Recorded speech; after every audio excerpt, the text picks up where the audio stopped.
Story 1. I will never forget the night I saw the Conga. It was summer and I was at my brother's wedding in the Caribbean. We were having fun, dancing, drinking cocktails and enjoying the beautiful tropical scenery.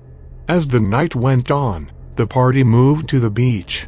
The music was loud, and people were dancing around a huge bonfire.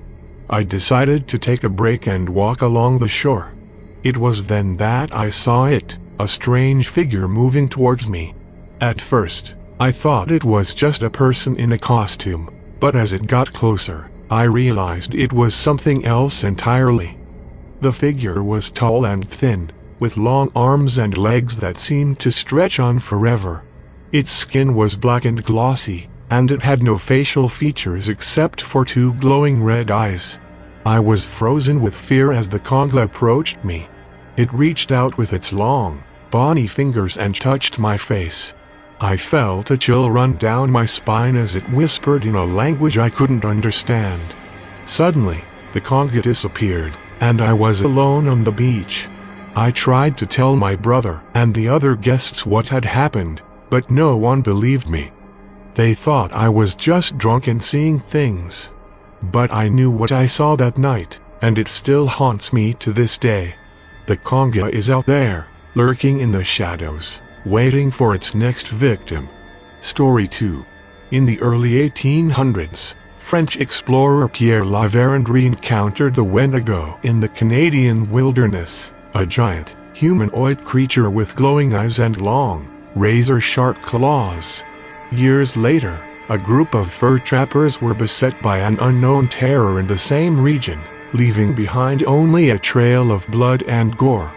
The last surviving member, Swift Runner, claimed to have killed and eaten his companions, blaming the Wendigo for his actions. Reports of the Wendigo continue to surface, with many afflicted by Wendigo psychosis, characterized by a craving for human flesh and delusions of being pursued by the creature. The legend continues to this day. The story begins with a group of hunters who, during a harsh winter, begin to experience strange occurrences in the woods. The hunters start to see mysterious tracks, and one member of the group, named Frank, begins to behave oddly. His behavior becomes increasingly erratic, and he eventually goes missing. As the story progresses, the other hunters begin to realize that something sinister is at play. They encounter a creature that they believe to be the mythical Wendigo, a malevolent spirit from Native American folklore. The Wendigo is said to possess individuals who have engaged in cannibalism, and Frank's strange behavior leads the group to believe that he may have been possessed. The hunters are forced to make a difficult decision, as they must choose between searching for their missing comrade and saving themselves from the Wendigo. The story reaches its climax when the hunters encounter the creature and engage in a terrifying battle for survival. Story 3. It started on a quiet night. I was sitting on my porch enjoying a drink, when suddenly I heard a strange noise in the distance. It sounded like a siren, but it was unlike any siren I had ever heard before. It was a low, mournful wail that seemed to come from every direction at once. At first, I thought it might be a tornado warning, but there was no storm in sight. The sound grew louder, and I could feel it vibrating through my bones. I looked around and saw that my neighbors had also come outside to investigate. We stood in a stunned silence, trying to figure out what was happening. Then, as suddenly as it had started, the sound stopped. We all breathed a sigh of relief, but it was short-lived. A few minutes later, a woman's voice came through the darkness.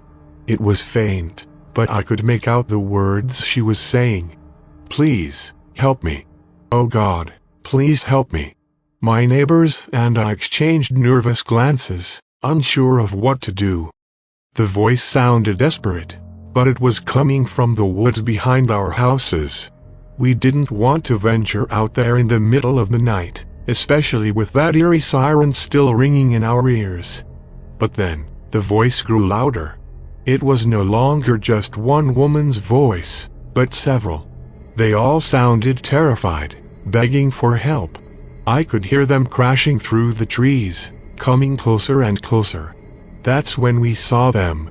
Dozens of women, running towards us from the woods. They were all dressed in white, their hair wild and tangled. Their faces were twisted in fear and desperation. Some of them were bleeding, and all of them were screaming. We tried to run, but they were too fast. They caught us, clawing at our clothes and skin with their nails. Their eyes were wide and crazed, and they wouldn't let go. I don't know how long we ran for, or how we managed to escape. All I remember is the feeling of their cold fingers on my skin, and the sound of that siren ringing in my ears. The next day, we found out that dozens of women had gone missing from a nearby mental institution. They had escaped during a power outage, and were never found. But every once in a while, on quiet nights like the one when the siren came, I can still hear their voices. And I know that they're still out there, somewhere in the darkness, waiting to take me back to that terrible place. Story 4. It was a dark and stormy night when Sarah received a phone call from her sister, Emily. Emily was crying uncontrollably and could barely speak, but Sarah managed to make out something about their mother being dead. Sarah was devastated by the news and immediately drove to her childhood home to comfort her sister. When she arrived, Emily was in a state of shock, barely able to move or speak.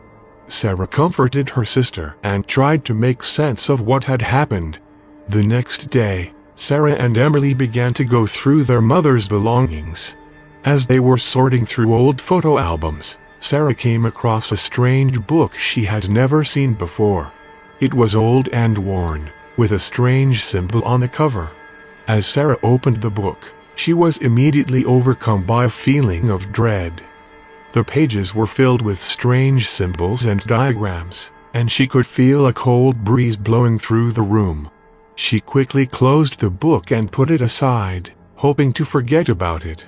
But as the days went on, strange things began to happen in the house. Doors would open and close by themselves, and strange noises could be heard throughout the night. Sarah and Emily were terrified and didn't know what to do. One night, Sarah decided to take a closer look at the book.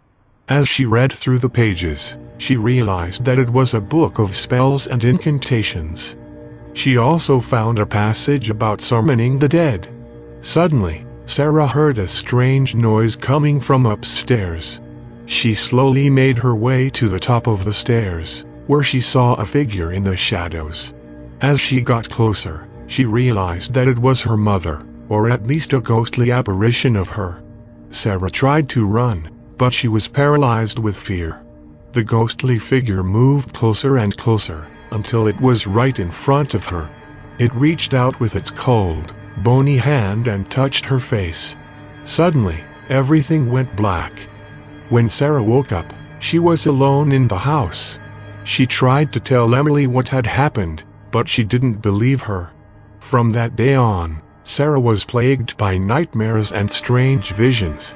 She knew that her mother's spirit was still in the house, and that it was not at peace. She tried to perform the spell from the book to banish the spirit, but it only seemed to make things worse. In the end, Sarah was forced to leave the house and never return.